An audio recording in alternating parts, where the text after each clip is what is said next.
So, Chapter 5 is what we're going to talk about today.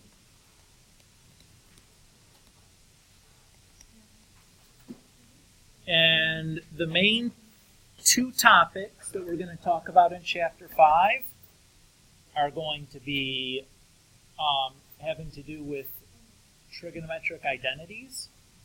This is probably the most difficult chapter that we do in first semester.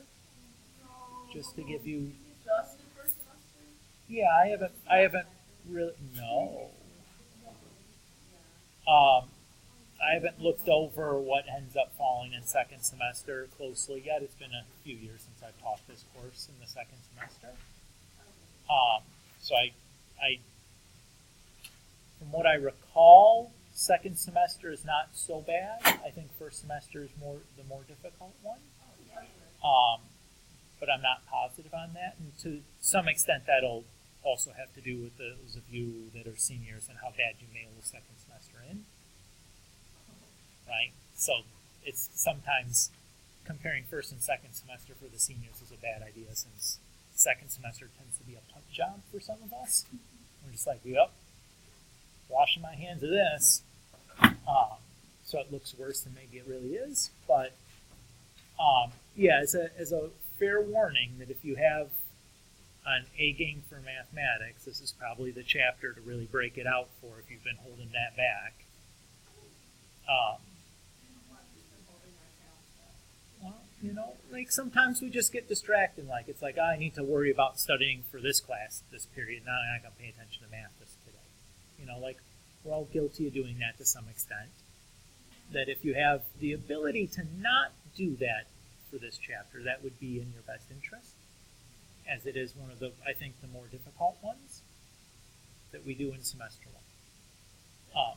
So just as an upfront warning, everyone. Okay? No, but here's the issue, Kendall, is that there's topics in here that require like a little bit of creativity in how you're going about finding your solution. By that I mean there's like lots of different approaches, and you can make your life really kind of a pain in the butt or a lot easier depending on the approach you take. And in my experience, students, when given like ambiguous solving directions or directions on how to approach a problem, really have a hard time with that when there's like lots of different things you could do. And you're just like, I'll do things different ways to kind of streamline the process, but students often have trouble with that.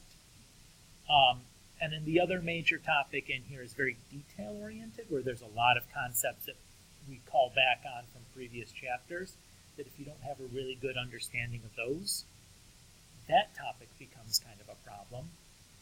And so both of the major topics here in this chapter are kind of difficult ones for different reasons. So there's like kind of no relief in that regard, and that's why I say that about this chapter in particular. But I'll try to make this as approachable as possible. I'll try to justify what it is that we're doing as much as possible, and explain to you the decisions that I'm making, and we'll talk about, like, at points ask you guys to think about what you would do, and if it's, like, not wrong, we'll, like, chase down and go your route, or the route that you suggest doing, and show what it looks like to get to the answer there, and kind of that demonstrate to you, as long as you're doing real things, like things that are okay to do, like you can eventually end up at the same answer. It may take a little while longer, but it'll eventually get there. Okay? So this first section is about these fundamental identities that I'm going to pass out here on this separate sheet of paper, rather than us writing down in our notebooks. I'm just going to wish you would remember to write down working on it for you, just to kind of expedite this process, and you can spend a bit more time focusing on like using these things and doing problems than necessarily like just info dumping this on you guys.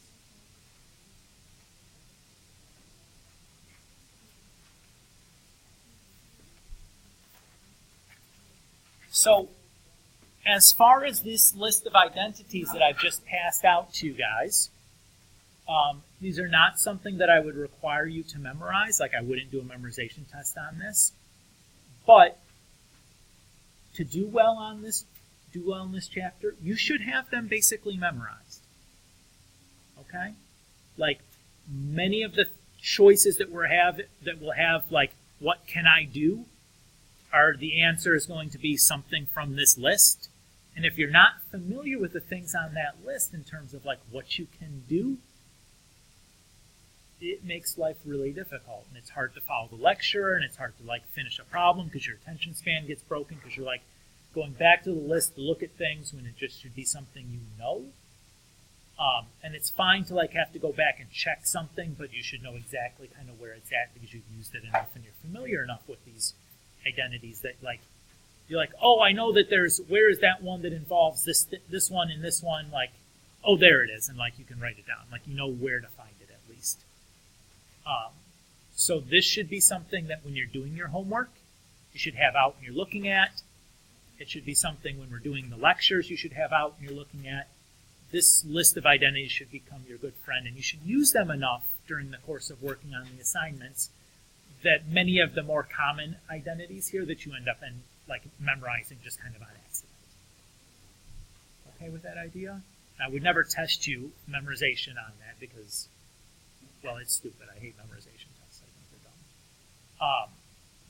But in terms of just, like, practically being able to do these problems in a timely fashion, the better you know the things from this list and the more familiar you are with them, the faster the homework goes, the better it'll go, the more sense it'll make. Okay? So many of the identities on this list we could derive. I don't want to do that because it's, well, in a way it's rather time-consuming, and I don't know that it lends a particularly large amount of insight to what's going on. But there are a couple that I do want to do the derivation for one or two of these. And I do want to give, like, some little discussion as to why some of these other ones are true, without doing, like, a full derivation, just kind of give you, like, a little bit of a justification. Okay.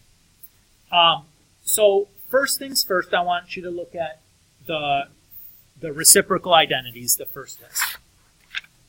The first 6 there. Do you see them at the top?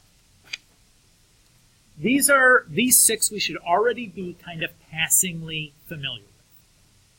What are these really saying? Well, the first identity says that sine and cosecant are reciprocals. Right? The reciprocal of cosecant is sine. Similarly, if you look at R4, the reciprocal of cosecant is sine. Right? So they're the reciprocal relationship. We've talked about that a bunch of times. Right? So those we're already kind of familiar with. And remember, we justified this just with the way we defined them in the unit circle. Everybody agree with that? Or even with the right triangle definition. The second set are the quotient identities. Again, these ones we are at least passingly familiar with. If I look at tangent, it says that tangent is equal to sine over cosine. Remember, that was how we evaluated tangent using our unit circle, was we did y over x, where y was the value for sine and x was the value for cosine, right? When we use the unit circle. We already kind of know that. And if I look at cotangent at Q2, cotangent is the reciprocal of tangent, so cotangent is cosine over sine. Kind of just put those two ideas together, and that identity kind of shakes out of there. Notice that we've listed 2 versions for Q1 and Q2. So in Q1 we can define tangent in terms of sine and cosine, or also in terms of secant and cosecant. Basically, you're using the reciprocal identities and like doing like a little divide by fractions thing, and you get that. So you'll have a choice when you want to apply Q1 or Q2, which one would you want to use? And we'll talk about later when we look at some examples of like why you would choose one versus the other. Okay? The next three, I do want to do a derivation for 1 and 2. The third one is basically the same thing. So we are going to derive that. So the first identity is called the Pythagorean identity. And the idea here is if we start with a right triangle, and this is my angle theta. So we have, is what we're talking about right now. We can label the sides as opposite, adjacent, and hypotenuse, right? So I remember from my geometry course, or earlier this semester, that sine is opposite over hypotenuse, and cosine theta is adjacent over hypotenuse. Everybody okay there? Right? That's basically just our right triangle definitions. So if I want to talk about sine squared theta plus cosine squared theta, I can think of that as opposite over hypotenuse squared plus adjacent over hypotenuse squared. Everybody's okay with that idea?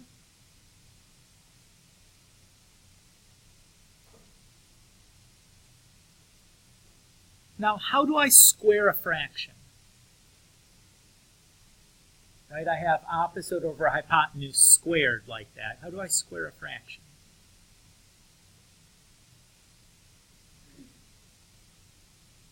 You just square the numerator and square the denominator, right? So this can be written as opposite squared over hypotenuse squared plus adjacent squared over hypotenuse squared.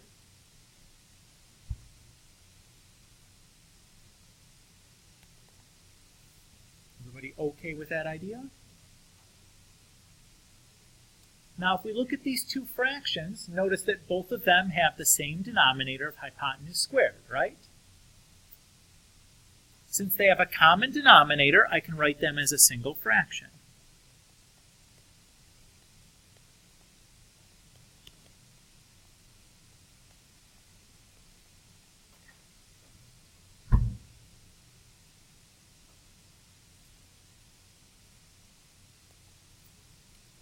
Now here's the tricky part. What is opposite squared plus adjacent squared equal to?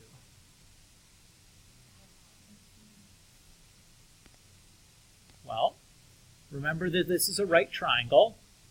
I know that a squared plus b squared equals c squared, right? So opposite squared plus adjacent squared is equal to hypotenuse squared. Everybody okay with that idea?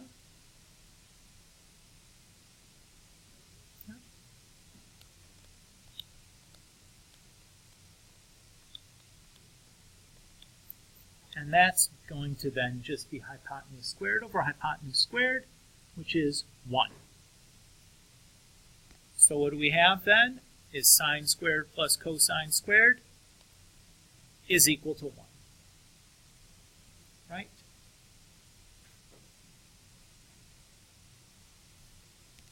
So that's where P1 comes from.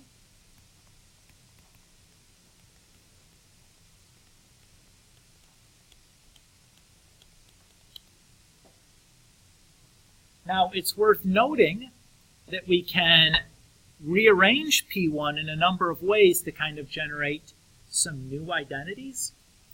So, for example, I could subtract cosine squared from both sides, and I'd have the identity sine squared equals 1 minus cosine squared. Feel free to write that on your identity sheet if you'd like, next to P1. Similarly, if I subtract sine squared from both sides, I'd have cosine squared equals 1 minus sine squared.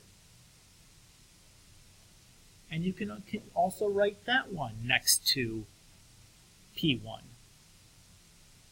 on your identity sheet if you would like to. You're not required. Again, not easy or not difficult to come up with those on your own. All we did was subtract some stuff from both sides, like no big deal, but it's a version of P1 that we'll use rather frequently, so it can be kind of helpful to keep that in mind.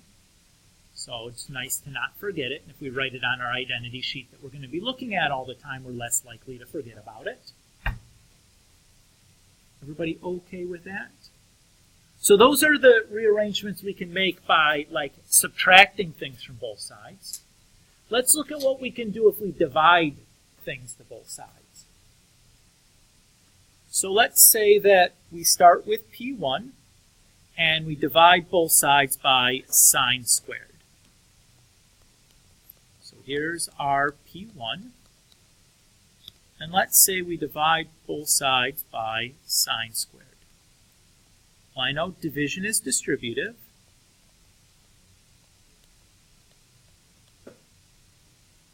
So when I divide the left-hand side by sine squared, it divides every term by sine squared.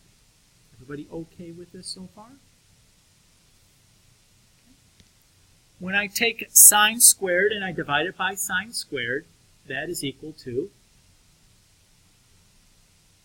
1. If I have cosine squared divided by sine squared, that looks like one of my identities from earlier. Take a look at your previous identities and see if you see what sine or cosine squared over sine squared would be. Has anybody found that on their identity sheet yet?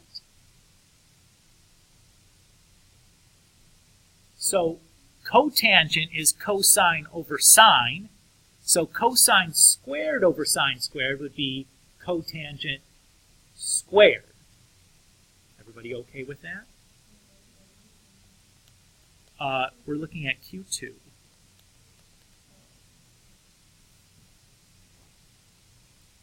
Everybody so far so good?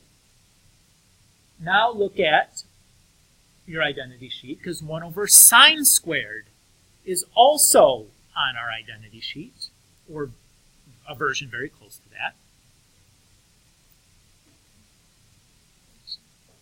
So take a look through your identity sheet and see if you see something that we could use there for 1 over sine squared. That would be R4. I see that cosecant is 1 over sine, so 1 over sine squared is going to be cosecant squared. So this is what we're going to call P2.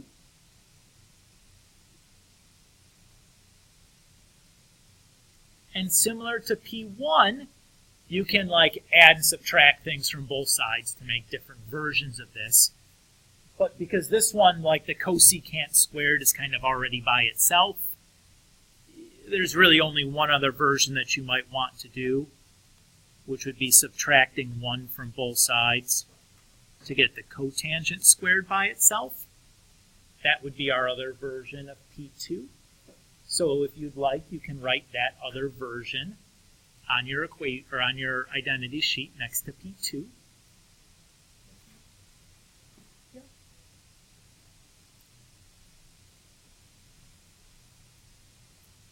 What do you suppose we do to get P3?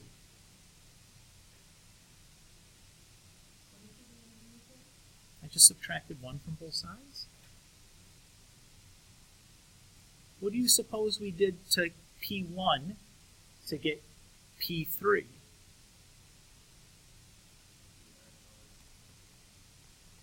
So we're starting with P1.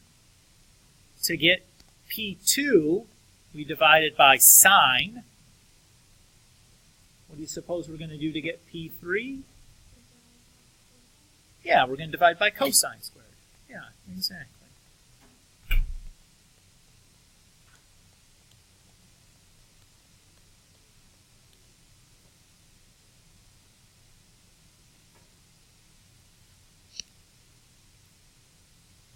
So if I take sine squared over cosine squared. That looks like one of my identities. Can somebody find something on the identity sheet that would help us deal with sine squared over cosine squared? Good. So tangent is sine over cosine. So sine squared over cosine squared is going to be tangent squared.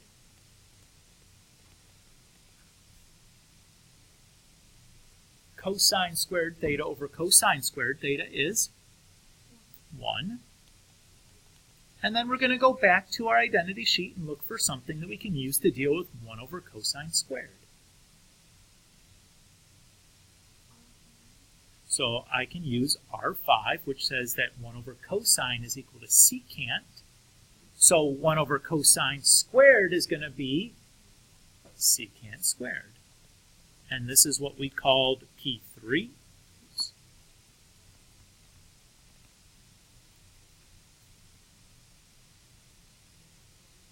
And again, the other version of P3 that you might be interested in using is one where the tangent squared is by itself.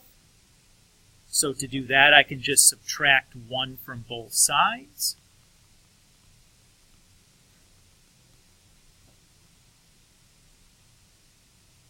And we get tangent squared equals 1, or equals secant squared minus 1. And you're free to write that next to P3 if you'd like. You're not required to do that, but if you'd like, you can.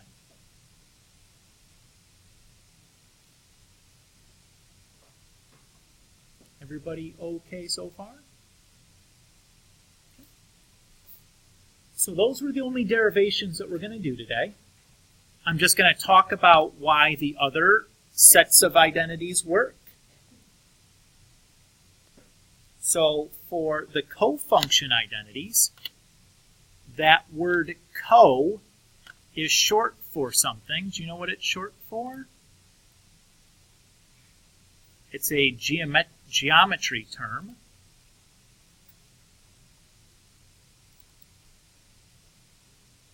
It's short for the word complementary. So sine and cosine we call complementary functions. Here's why.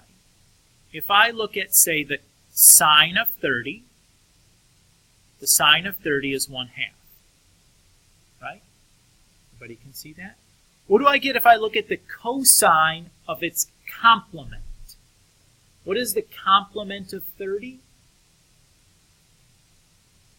Okay, what does complementary mean? Let's go back. From geometry, two angles are complementary if they add to give you 90 degrees. So the complement of 30 degrees is 60 degrees. So what's the cosine of 60? 1/2. Which was the sine of 30? The same thing, right? Everybody can see that? So if I look at, say, the cofunction identity number 1, it says sine of theta is equal to the cosine of 90 minus theta. What is 90 minus theta? This is just the complement of theta, right? Remember, pi over 2 is 90 degrees when measured in radians. So all it's saying is that, like, sine theta is equal to cosine of the complement of theta, which is exactly what we observed when we looked at the unit circle. So that's all these cofunction identities are saying, and there's 6 of them, one for each of the 6 fundamental trig functions. That's really all I need to say about that. These ones aren't used a ton, and they're usually really obvious when they're going to be used. What would you see on your paper that would tell you that you want to use one of these cofunction identities? You'd see pi over 2 minus theta sitting inside of one of them. So if you see a pi over 2 minus theta sitting around in one of your trig functions, the obvious identities to use would be the cofunction identities. If you don't see that, I wouldn't even look at them. Okay with that idea? Okay. The next set are the odd-even identities. So if you remember way back from Algebra 2 last year, we talked about odd and even functions. So we said that even functions had this property, that f of negative x is equal to f of x. Or graphically what that means is that they're symmetric about the y-axis. So something like this would be an even function because it's looks like it's a reflection across the y-axis. And we said that odd functions have this property, that f of negative x is equal to negative f of x. Or graphically what this looks like is that quadrants like 1 and 3 or quadrants 2 and 4 are like a reflection of each other. You see how quadrant 1 and 3 are basically just, it looks like it's a reflection. Same thing would be odd if it was 2 and 4 that were like a reflection.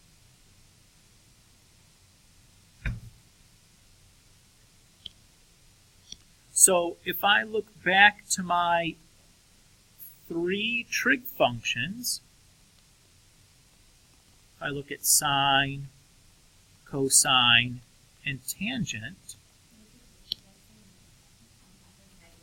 Mm-hmm. Yep. And I graph the fundamental period for sine. Fundamental period of sine looks like this. Does that look like an odd or an even function? This is odd, right? Okay. Because it's like a reflection, a diagonal, right?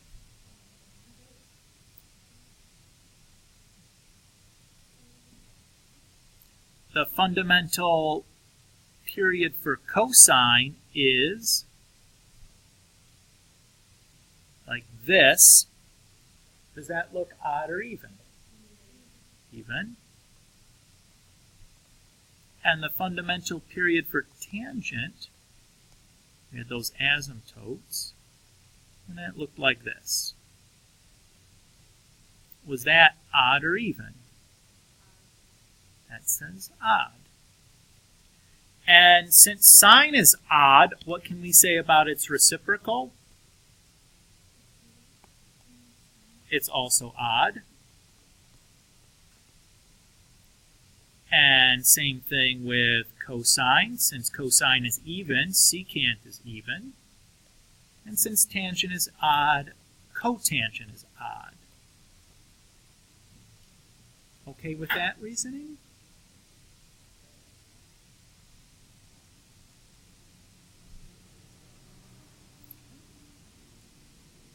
So if I have then sine of negative theta, that's like my f of negative x. And since this is an odd function, I know I should get negative f of x. So sine of negative theta is negative sine theta. That's our first odd-even identity.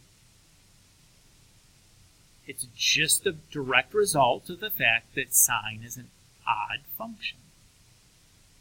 All the rest of the odd-even identities on that list are a direct result of the application of the odd and even properties. So cosine of theta is an even function.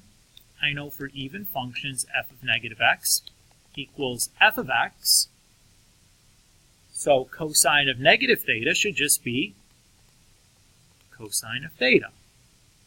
That's the second identity for my odd and even list.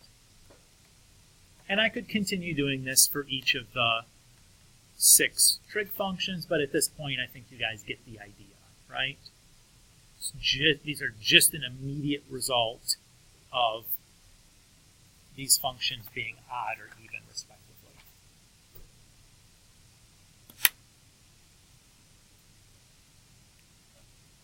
Okay with that? Okay. So I'm done talking about where these identities come from now. I think we've done enough of that.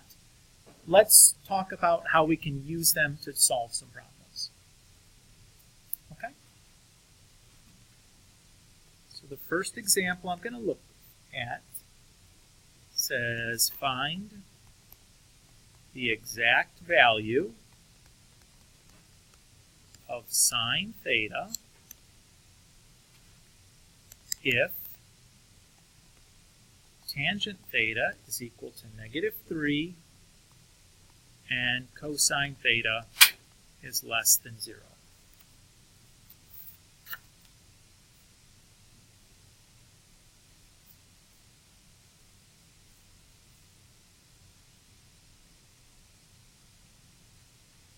So this looks a little bit like the kind of problems we dealt with in Chapter 3, right? But to do a problem like this from Chapter 4, like what we just got done with, looks a little bit like the stuff from like Worksheet 2, right? However, to do this kind of a problem using our method from Chapter 4, we'd have to use our calculator to do this, because tangent of theta equals -3 is not a unit circle angle, and that's going to remove the possibility of getting an exact answer. If we want an exact answer, we're going to have to use our identities to do this. We're not going to be able to use our calculator. Okay? So the trick is picking the right identity that we want to use. So the identity that I'm going to want to use is going to involve tangent and cosine only. So take a look from your list and see if you can find a identity from our list that involves or can be made to involve only tangent and cosine. So take a minute to look through the list and see if you can find the one that we would need to use here. This one's a little bit tricky because it's not obvious at first glance that it's the one you want. Because those were the two things we're given information about in the problem. It is going to be P3. That is correct.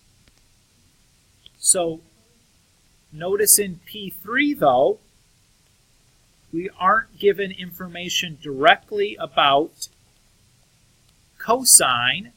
We're given secant. But what do we know about the relationship between cosine and secant?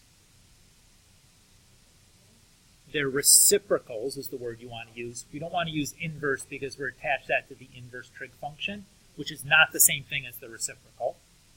So I'm going to try to be careful and use reciprocal when I mean 1 over cosine as opposed to cosine inverse, which does not mean 1 over cosine. No, that's okay. I knew it was, but I just wanted to make sure that we're being careful about our word choice there because it can be confusing and I don't want to try to confuse anyone. So I know that cosine is the same thing as 1 over secant, right? And since those are the same thing, if cosine is negative, what can we say about secant? It's also got to be negative, right? If I take -1/2 and I make the reciprocal, it's still negative, right? It's -2 now, right? All we do is flip it. Nothing happens to the sign. Everybody agree with that? Okay. So, since I know that tangent of theta is -3, I can plug -3 into tan squared theta.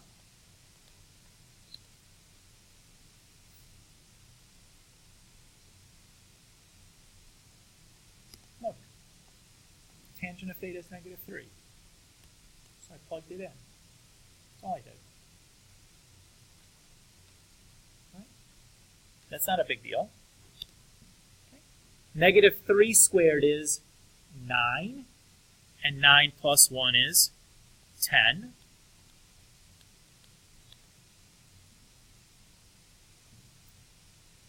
If I square root both sides, because I'm square rooting both sides, I get a plus or minus. I have the square root of 10 is equal to just secant now, right? Because I like square rooted both sides.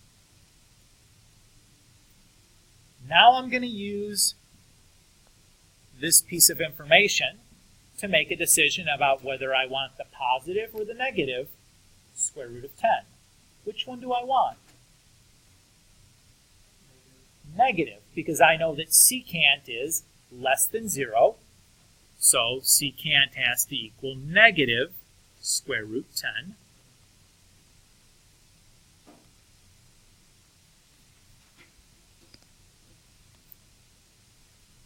So now I know these two things. I know the exact value for tangent and the exact value for secant, right? Everybody can see that? What I'm going to go for now is I'm going to look for an identity that involves sine, tangent, and secant, or, since I know secant, what else do I know? Cosine. What is cosine theta going to be in this case? It's going to be the reciprocal.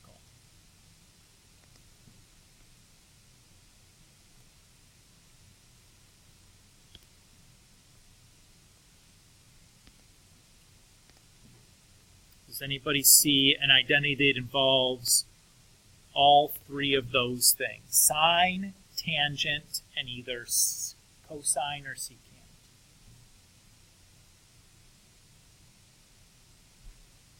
What are the only identities that involve three of them? The quotients.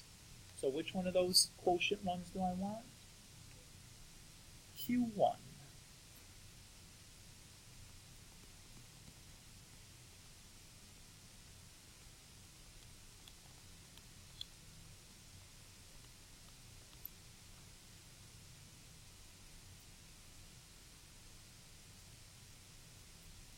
So I'm looking for, in this problem, to find the exact value for sine. So I'm going to get the sine by itself by multiplying both sides by cosine theta.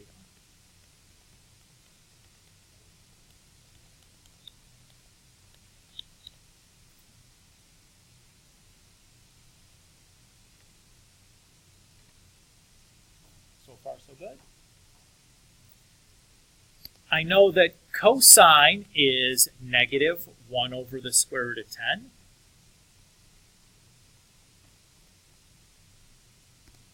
So I'm going to substitute that in. I know that tangent is negative 3. So I'm going to substitute that in. So negative 3 times negative 1 over the square root of 10 is positive 3 over the square root of 10. Everybody's okay there? Now, do I like the way this is as a final answer? Yeah, the square root in the denominator is an issue. Do you remember what we do to get rid of those? I'm just going to multiply the top and bottom of the fraction by square root of 10. So when I do that, I'm going to get 3 times the square root of 10 all over regular old 10. And that's my answer.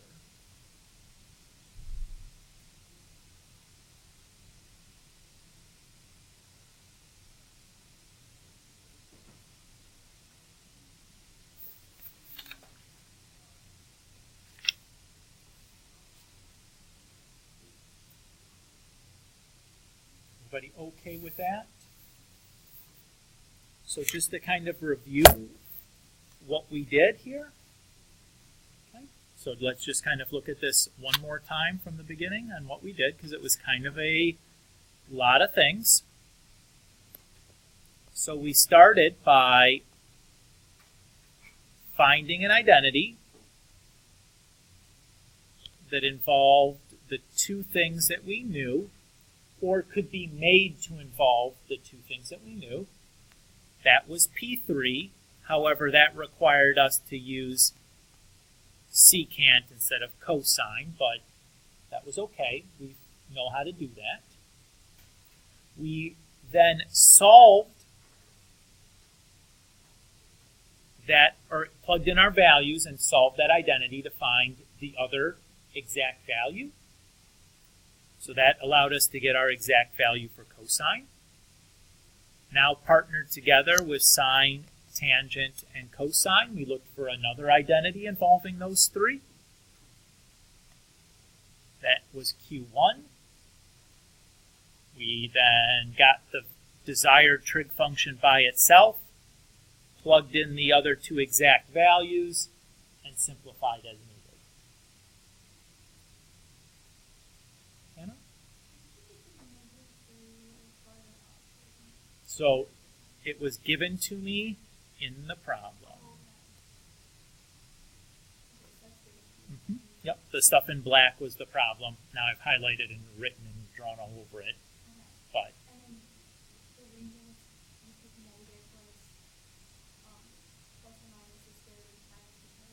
we're given that cosine was negative, and in turn that means also secant is negative. You're welcome.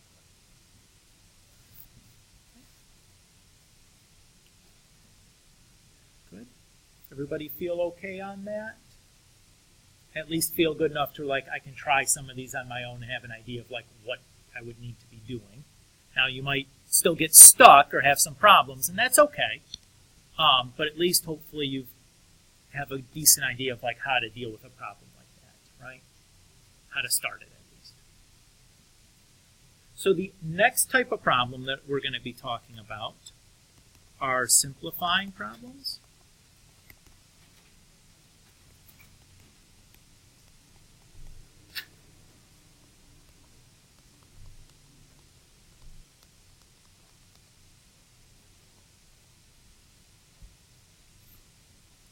So these tend to be some of the more ambiguous problems, and in a way that makes, I think, them harder for students to know what to do with. So let's talk about what a final answer should look like if the directions are simplified, right? Because knowing when to stop is an important thing, right? So the best case scenario is if you can take this problem and turn it into a single trig function. If you can do that, you're definitely done. Okay? Now, not every one of these simplifying problems you can turn into a single trig function, but that's okay. When we say simplify, we want a fewer number of terms. So terms are things that are added or subtracted together. This particular problem has how many terms? 2.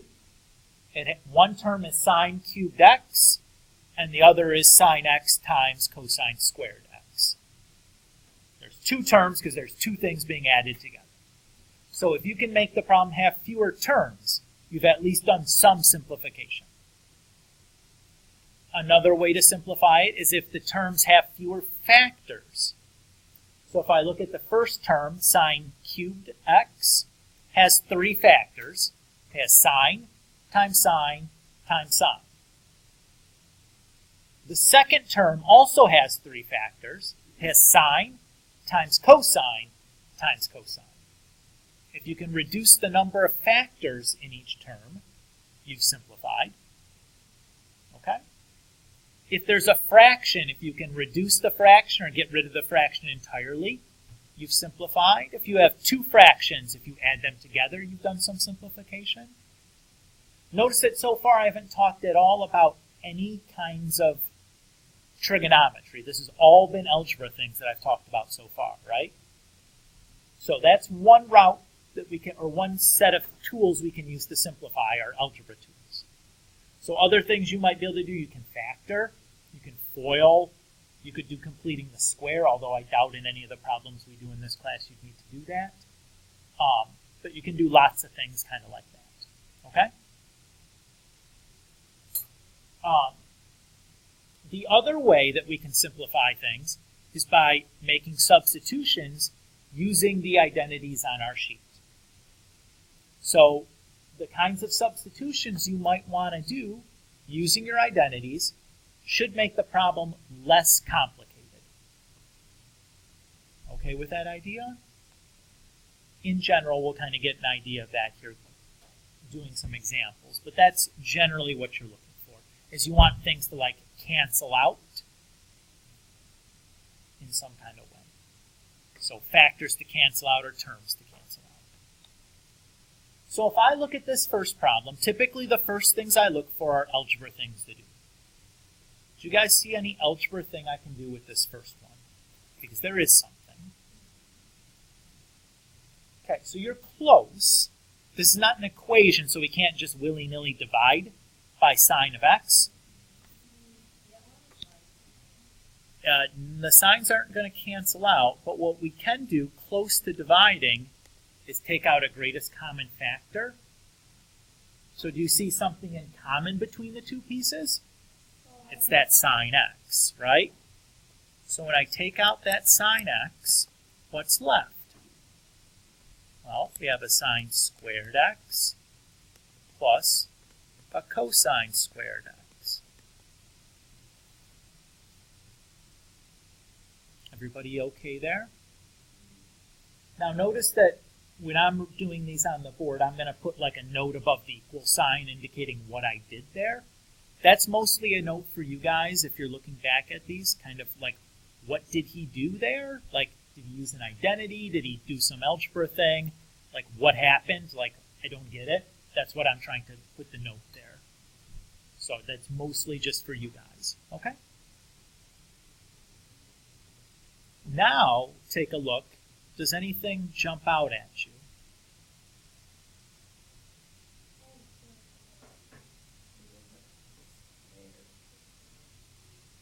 Did you guys see an identity or part of an identity sitting there? That's P1, right? Sine squared plus cosine squared. What is sine squared plus cosine squared equal according to P1? 1. So I'm going to replace that with just a 1.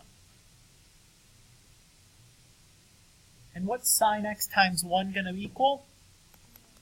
Sine x. Can I do any better than a single trig term? Nope. So I'm done. So that wasn't bad, right? I had one algebra step and one trigonometry step. So usually I start by looking for algebra steps. And if I don't see any obvious algebra step to do, I then go and look for a trigonometry step. Is usually what I do. Let's do another.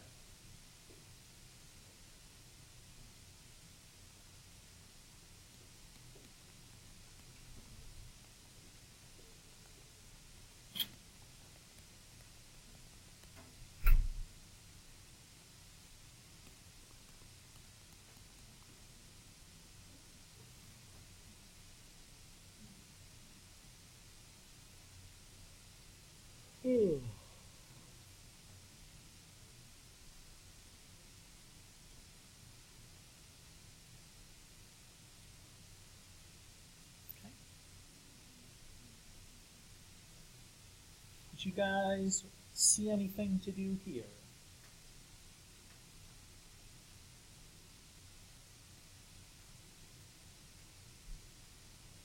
So the first thing I would do is look for an algebra thing to do. And if I don't see any of those, then I would look for a trigonometry thing to do, an identity. So it's already in a factored form. What's the opposite of factoring, though? Yeah, similar to distribute. We had a special term for it, though, when it's two binomials like this. Starts with an F also. FOIL. Yeah. So, sure, we can FOIL this out. So when I do that, secant x times secant x gives me secant squared x. Secant x plus 1 gives me secant x. Negative 1 times secant x gives me minus secant x, and negative 1 times 1 is negative 1.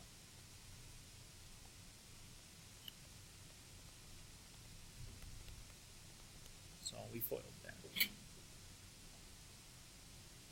Okay. What do you notice with our foiled out numerator?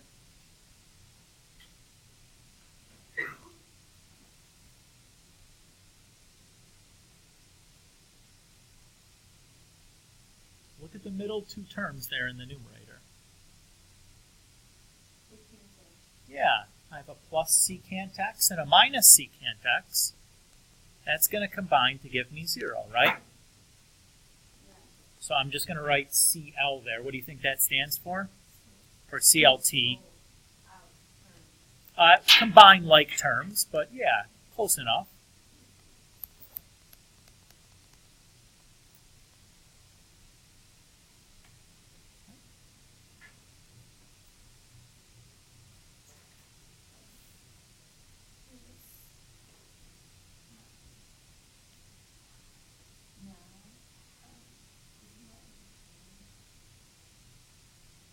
Isn't that like a term? Do you mean identity?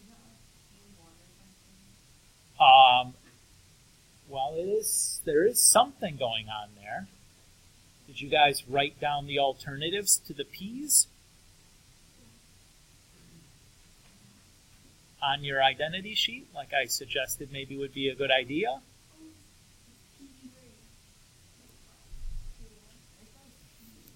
That's the alternate version of P3, right? Tangent squared is equal to secant squared minus 1. If you look at your alternate versions of P3.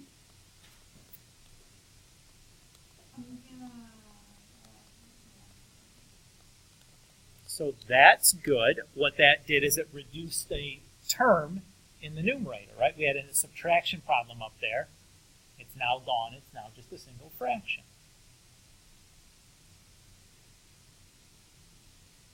Everybody's okay with that idea? Okay. So we're doing good. Look at how much simpler we've got things, right? We can still do some more, though. For this to get any simpler, what's going to happen? We're going to have to get rid of the fraction going on there. Yeah. So, in this sort of situation, or really in all of these situations, typically I look at the sines and cosines kind of like primes. I usually don't like to mess with those. The tangent, though, is something that I would be considering an identity with. So let's look at the identities that involve tangent, and look for one that also has a sign in it, because the only way I'm going to be able to simplify this fraction is if I can somehow cancel out a sign or something, right?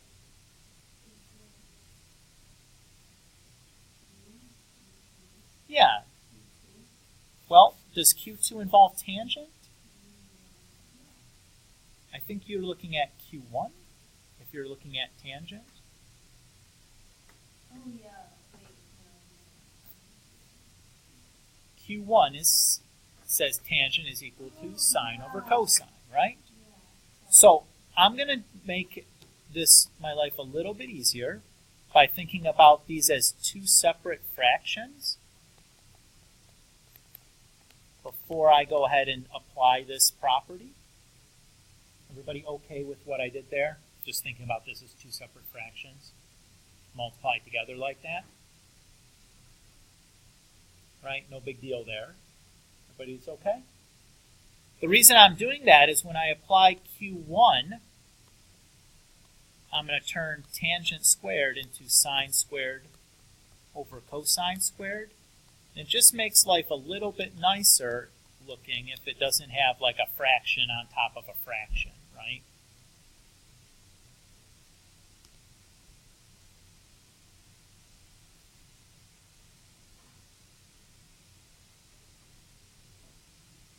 What do you notice can happen now? So the dot is a multiplication. This is an equal sign going from the previous line to the next line. Yeah, the sine squareds can cancel, right? Just like when we reduced rational functions last year in our Algebra 3-4 class. So I can just reduce here. And what am I left with? Close 1 over cosine squared x. Remember, the cosine squared is in the denominator there.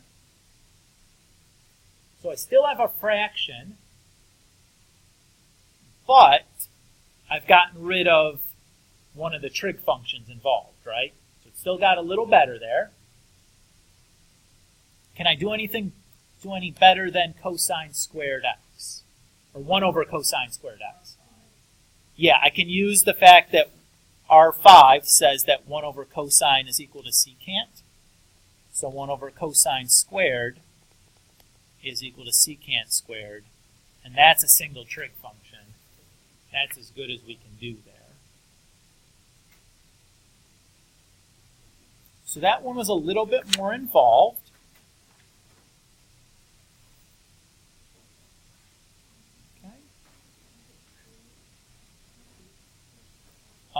Are we done for the day?